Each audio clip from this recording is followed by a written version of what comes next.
What we know for sure is this: because of technology, jobs will disappear and new jobs will be created. Organizations must make sure that people adapt and become relevant today and tomorrow. The workforce must be equipped with skills critical to support current and recovery models, not just to survive, but to remain competitive. In Union Bank, we provide opportunities to constantly learn and develop so that people contribute and be relevant. Learning is transformational. Because the bank itself is transforming, transformation is about learning. How does building competence and capabilities fit in an organization's overall strategy? How are they different? How are they linked? The talk uncovers insights to develop a culture of constant learning and capability building, and I will use Union Bank as an example. Union Bank started the journey to create the organization and human capabilities to capture future digital. That was our goal. The capabilities should build a future-proofed organization.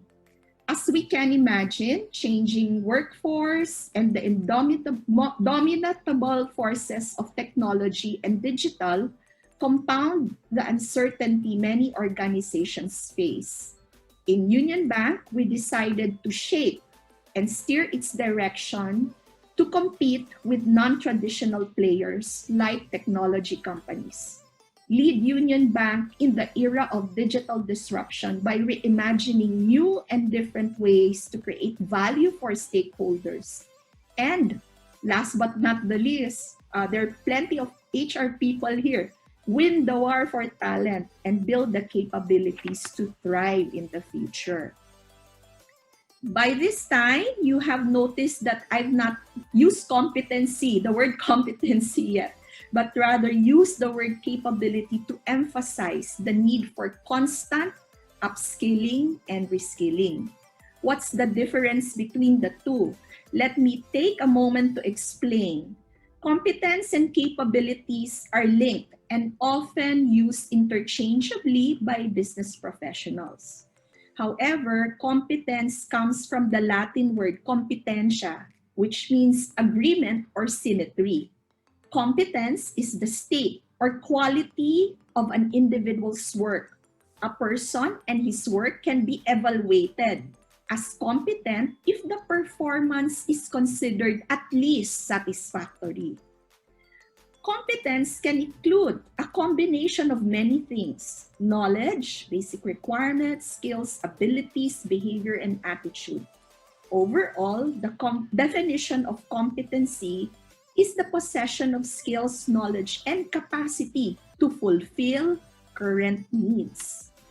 On the other hand, capability comes from the Latin word capabili, which is the integration of knowledge, skills, and personal qualities used effectively and appropriately in response to varied and unfamiliar circumstances, which is basically our environment today.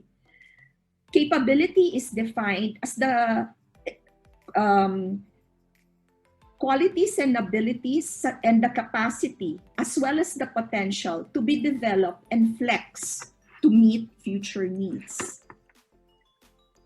In time and continuous practice, capabilities can develop into competencies.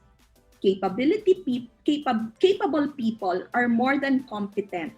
They are creative, know how to learn, have a high level of self-efficacy, and can use competencies in novel as well as familiar situations, performing individual work as well as in teams. They are likely to be able to deal effectively with the turbulent environment in which they live by possessing an all-around capacity to achieve outcomes. They have the extent to adapt to change, generate knowledge, and continue to improve performance. Why is capability important to the workforce today? It is because they are usually faced with a lot of opportunities to solve problems execute on new ideas in an unfamiliar environment.